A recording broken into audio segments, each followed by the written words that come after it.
masih di Lima Merah. Ya, di studio masih ada Ibu Devi ya.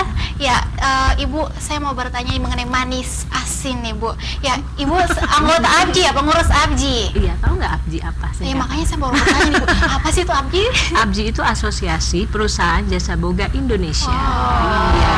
Khusus boga-boga. Boga, iya. Yang berhubungan dengan ya. boga-boga dan pendukungnya ya. Anggotanya banyak yang perempuan ya? Enggak juga, Pak. Boleh. Enggak juga. Saya boleh daftar? Oh, boleh dong, Pak. Dengan senang hati. Saya bukan nggak punya perusahaan makanan tapi suka makan doang. Itu bisa dijadikan kategori klien kita ya, Pak ya. Klien kita ya, Pak ya. Bisa juga. Boleh ya? Mungkin dari klien nanti bisa berubah pikiran menjadi mencoba ingin jadi wira swasta boga gitu. Menarik sekali ya. Itu apa ya? Itu bisa masuk, ada umurnya nggak sih masuk ABJI? Oh, tidak. Atau tertentu? Kalau ABJI itu kita asosiasi suatu wadah ya untuk menyatukan pembisnis makanan ya, dari berupa catering atau bakery yang berhubungan dengan jasa makanan. Jadi anggotanya itu perusahaannya ya, bukan orangnya ya? Bukan orangnya, Oh, iya. perusahaannya, iya. Dan kita di seluruh Indonesia itu ada DPD-nya, ada 15 kota di Indonesia gitu. Berarti kita harus punya perusahaan boga dulu baru bisa bergabung.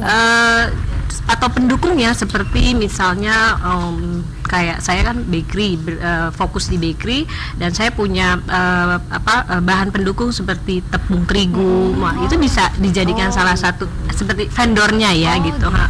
Suppliernya. Itu bisa. Punya warung bakso kan 100 ya? Bukan lagi. Saya anggap itu doa Bapak, semoga saya jadi juragan bakso ke depannya. Amin. Jangan hanya cuman bermimpi, Iya. tapi harus diwujudkan. Exactly, Bapak betul. kasih ide baru buat saya. Mewakili Pengusaha kayaknya bakso. terinspirasi dari lihat muka saya yang bulat kayaknya Bapak ngomongnya.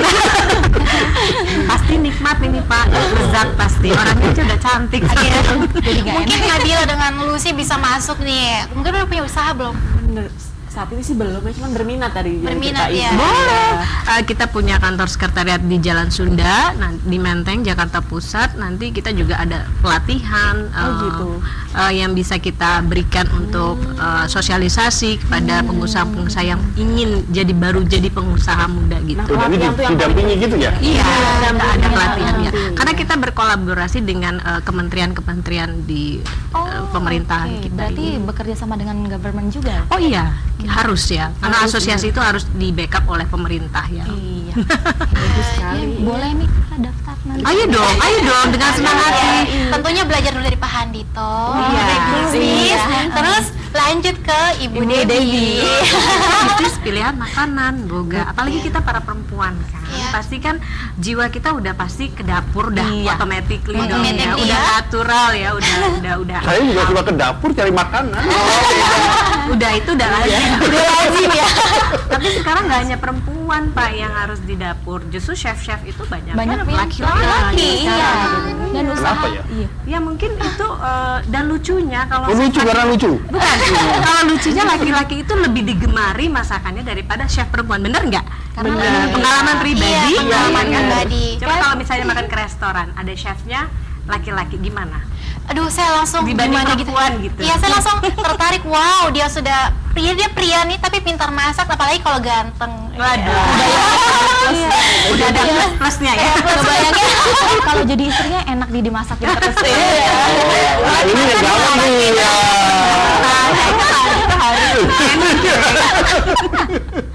Sekarang ganteng-ganteng ya buktinya. Iya, kan? Sekarang kan banyak kompetisi chef di Tapi memang potensi bisnisnya di bidang makanan itu besar ya? kalau prinsip saya gini Pak, selama manusia itu membutuhkan makanan, nah disitulah peluang. Tinggal gimana kita mengembangkan atau memilih bentuk makanan apa yang mau kita usahakan gitu. Yang lagi sekarang lagi laku apa sekarang ini? Selain Kalau bakery tentu saja. of course, kalau makanan itu kayaknya sekarang kalau saya lihat di Jakarta nih atau di Indonesia lagi booming bar and resto ya, Iya, bar and lounge di mana-mana. Setiap ini saya dapat undangan itu ya, ini ada baru lagi. Saya juga nggak tahu Pak itu kapan bukanya, apa di mana. Itu kayaknya sekarang membooming ya. Mungkin karena knowledge-nya tentang bisnis yang mungkin Bapak ajarkan ke publik juga mungkin membuat gairah orang untuk mencoba suatu bisnis. Dan makanan itu kan ya tadi saya bilang selama manusia itu membutuhkan makanan easy sale Pak gitu. Ini kalau dilihat dari anggota-anggota ABJI itu Iya. yang biasanya bisnisnya apa saja sih? Maksudnya bergerak di apa gitu? catering ya, mostly catering and restoran and bakery ya. Kalau dilihat dari wilayahnya yang maju itu sekarang di mana? Kalau di Jakarta sudah tentu karena banyak kita kenal ya catering di Jakarta ini. Kalau kita ya banyaknya acara event wedding ya itu pasti banyak catering A, B, C. Kalau kita datang ke undangan ya pasti kan ada kartu nama tuh catering si A, si B, si C itu udah kelihatan terbukti. Lagi membooming Bukan membooming tapi terbukti kemajuannya dari tahun ke tahun itu ada Dan meningkat kebutuhan skalanya. semakin meningkat ya, Bu. Iya. Betul sekali ya. Kalau sampai di Aceh, Papua sana maju juga kan? Nah itu yang sedang kita galakkan Pak. Terus, Nah ya. dengan adanya ABJI sekarang dengan pengurusan baru ini kita menggalakkan ke seluruh tadi baru 15 kota DPD kita mau bikin 30. Oke, baik. Kalau Nabila dari mana? Makanya di sana Saya dari Jawa Tengah, Bapak. Jawa Tengah sudah ada ABJI. Oh iya. Berarti Bangka Belitung yang belum. Sudah ada juga. Di seluruh Indonesia. Iya. makanannya apa? Makanan banyak, Bapak. Oh, jangan salah. Jangan Bapak salah. kan belum muda. mulai diajak. Sepertinya Johnny. sebelum kita lanjut lagi kita harus cut dulu. break dulu. Break dulu Cut ya? dulu pembahasan obrolan kita. Seru banget ya. Pemirsa jangan kemana-mana karena kita akan kembali ke program Lintas Batas. Pemirsa tetap di 5 Merah.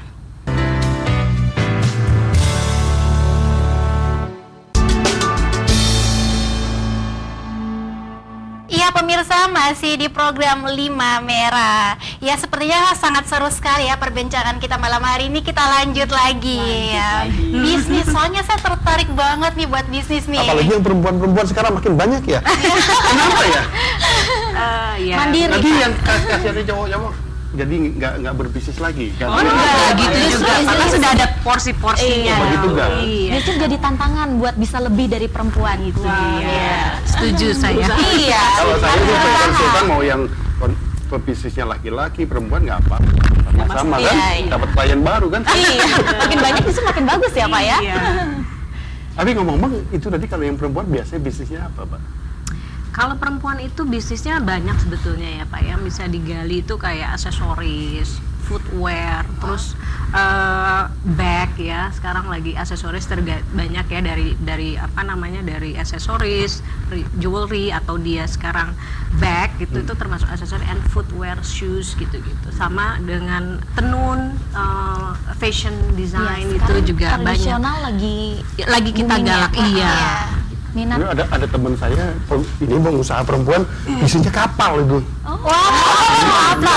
Iya. Ngerti nggak kenapa ya? Itu mungkin jiwa maskulinnya ada di sisi Iya, lain. Iya. Oh gitu ya. Besar ya. Seperti yang kita ketahui sekarang tuh wanita bisnisnya biasanya catering, kalau bukan catering fashion. Fashion, iya, betul.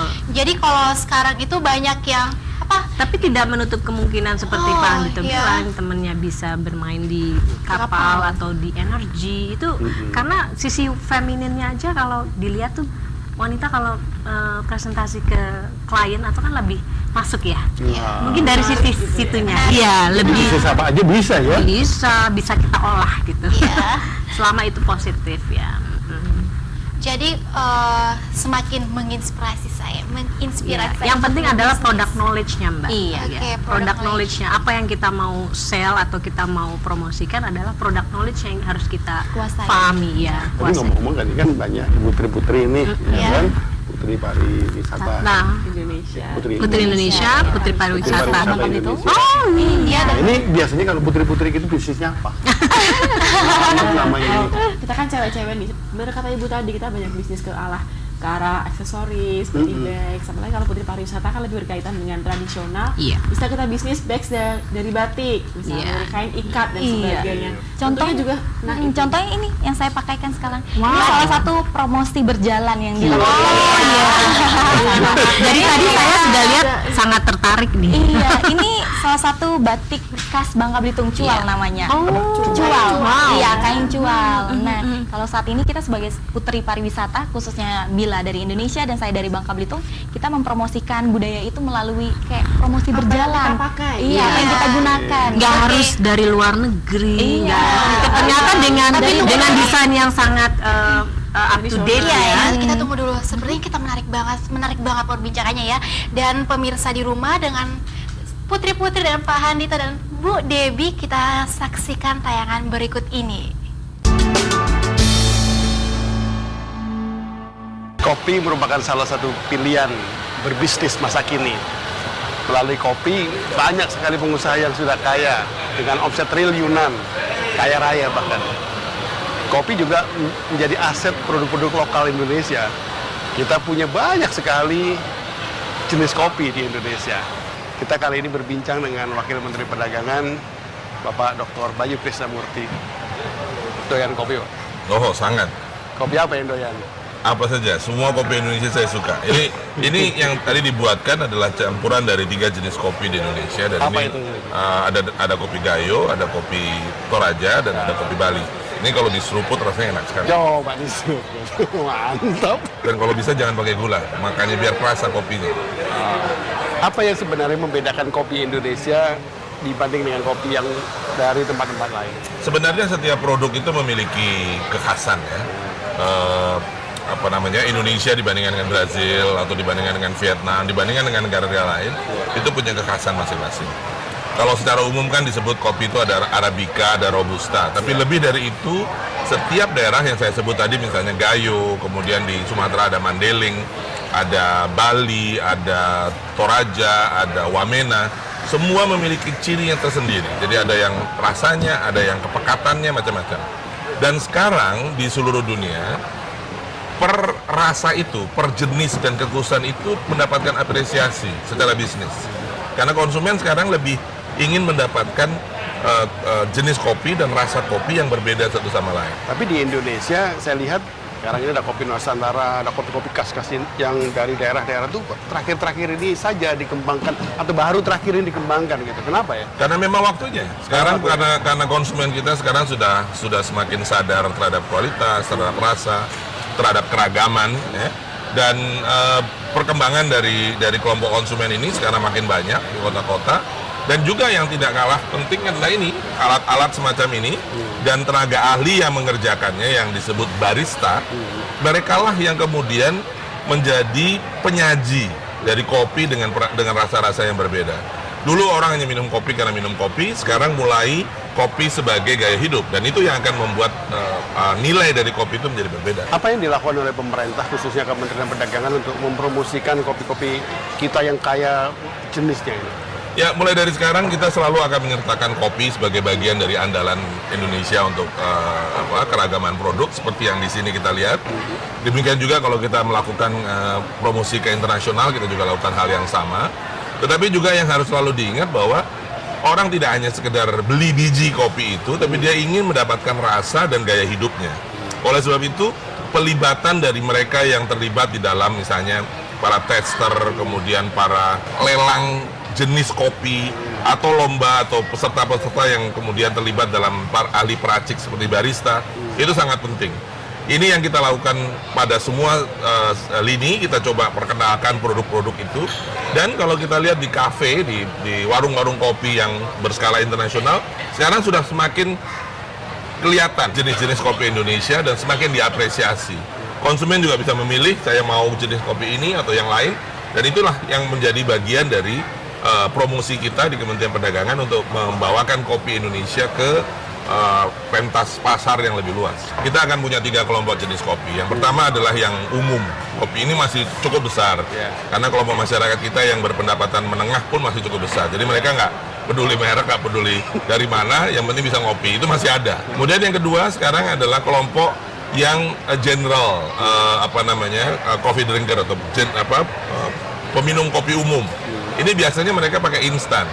Dan Indonesia sebenarnya sangat cerdas menciptakan suatu kreativitas yang luar biasa yang kita kenal sekarang dengan 3-in-1. Itu salah satu yang diapresiasi dunia. Dan kita lihat banyak merek-merek nasional yang sudah berkibar dengan 3-in-1 dan saset dan instannya. Yang ketiga adalah memang ini exotic coffee, dan ini memang ini lain lagi. Ini adalah yang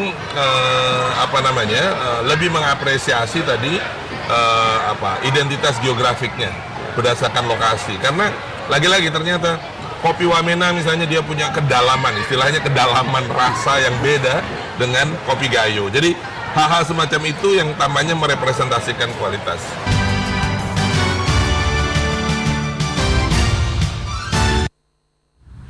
Ya, pemirsa, baru saja kita saksikan tayangan Komoditi Kopi Nusantara. Sangat menarik ya, kopi. Suka kopi? Saya ngomongin kopi, saya tertarik nih karena kebetulan kan tadi udah ngomongin Putri Pariwisata Bangka Belitung. Bangka Belitung itu punya budaya ngopi. Iya, di sana tuh punya budaya ngopi. Jadi karena udah ngebahas di mana-mana gitu. Iya, di mana-mana pasti ada tempat ngopi. Walaupun yang tradisional, iya, maupun sampai ke modern. kafe, Iya, gitu karena ya. memang kita di Bangka Belitung ada budaya ngopi. Nah, Oke. karena udah bahas ini, saya tertarik nih kita ngomongin tentang kopi-kopi dan kebetulan Kopi-kopi. juga hobi ngopi. Hobi Mila? ngopi. Hobi ngopi. Apalagi saya orang Toraja loh. Iya. Ada kopi Toraja ya? Kopi Toraja. Ada 2, Arabica dengan Robusta. Wah, jadi sangat menarik nih. Bisnis kopi. Sangat prospek ya. Ya, prospek banget. Gimana menurut Ibu nih bisnis kopi di Indonesia? Kalau saya lihat sekarang trennya tambah meningkat ya, karena mungkin perkembangan manusianya yang sekarang lebih up to date kayaknya ya, lebih ini gaya lifestyle-nya tuh sudah lebih gaya hidupnya. sudah lebih Di-upgrade ya, betul. Jadi kayaknya udah something yang sesuatu yang sangat biasa ya. Jadi kebiasaan untuk kita ayo ketemu gimana ngopi gitu, ya. ngopi jamnya jam ngopi gitu kan. Jadi kalau saya bilang sih untuk bisnis kopi sekarang ini sangat prospektif sekali. Maksudnya jualan kopinya atau jualan kafe atau jualan dikemas seperti ini gitu? Iya, kemasan kayak gini cantik ya. Iya, itu bisa bermacam-macam Pak ya. Iya. Kalau dilihat kalau kayak begini kita bisa lihat ini kan untuk kita sebagai end user atau dijualnya kan mungkin di grocery store atau di supermarket lah ya. Itu bisa kita minum sebagai konsumen end user itu dari kita sendiri bisa minum kopi kapan saja gitu. Punya Nggak- daya tarik tersendiri Iya, ya dengan kalau di packagingnya. kemasan seperti ini. Iya, betul Iya. sekali ya, Karena kalau- packagingnya. Karena kalau mau ngomongin masalah rasa pasti hampir semua rasa kopi sama. Tergantung- daya tariknya Iya. dari Betul. kemasannya, Kemasannya, betul, Iya. iya betul. Iya. Tinggal bagaimana kita membungkusnya aja. Iya. Sangat menarik, yang penting ada daya tarik ya. Betul. Baik, tidak terasa ya pemirsa di rumah dengan Pak Handito, Ibu Devi dengan putri-putri yang cantik, kita sudah berada di penghujung acara malam ini. Ya, pemirsa di rumah dan Pak Handito nih, sebelum saya menutup acara malam kali ini, mungkin Pak Handito ada yang disampaikan buat pemirsa di rumah? Ya memang kalau kita tadi ada statement Uci terakhir, kopi itu rasanya sama ya. Hampir sama. Hampir Iya. sama, hampir Sama. sama. Ada yang pahit, ada yang nggak begitu pahit, ada Yang yang manis. Yang membuat beda apanya? Bisa jadi yang membuat beda kopinya, tapi bisa juga yang membuat beda itu ada creamernya, Iya. ada gulanya, ada Bagaimana kita mengolahnya. mengolahnya. Artinya begini. Nah, kalau kita hubungkan dengan di bisnis, kan tema kita hari ini di Handito Ero Dancing in the Rain, kan itu. Jadi artinya memang segala sesuatu bisa terjadi. Oke. Nah, apa yang harus dilakukan? Yang harus dilakukan tentunya semuanya harus menyiapkan diri masing-masing, menyiapkan diri yang terjelek, kemudian keep moving dan communicate the progress. Tetapi tidak ada satu hal yang sama. Setiap perusahaan, setiap bisnis pasti punya cara yang berbeda-beda. Betul. Artinya seperti kopi yang mirip, yang serupa, tapi pasti ada bedanya. Gitu. Oke. Artinya semua perusahaan, semua kita perlu mengembangkan cara yang berbeda-beda yang khas kita. Oke. Itu kuncinya. Wow. Sangat baik ya. Terima kasih Pak Handito ya, dan pemirsa di rumah. Semoga tayangan kali ini sangat bermanfaat ya. Pemirsa, tidak terasa kita di penghujung acara bersama saya Febria Tumunglo dan rekan saya. Nabila Sabrina. Luciana Febriani, pamit dari hadapan Anda. Terima kasih atas perhatian Anda dan jangan lupa saksikan 5 Merah setiap hari Kamis pukul 20.30 waktu Indonesia Barat hanya di CTV Network. Oke, salam 5 Merah. Sampai jumpa pemirsa. Selamat malam.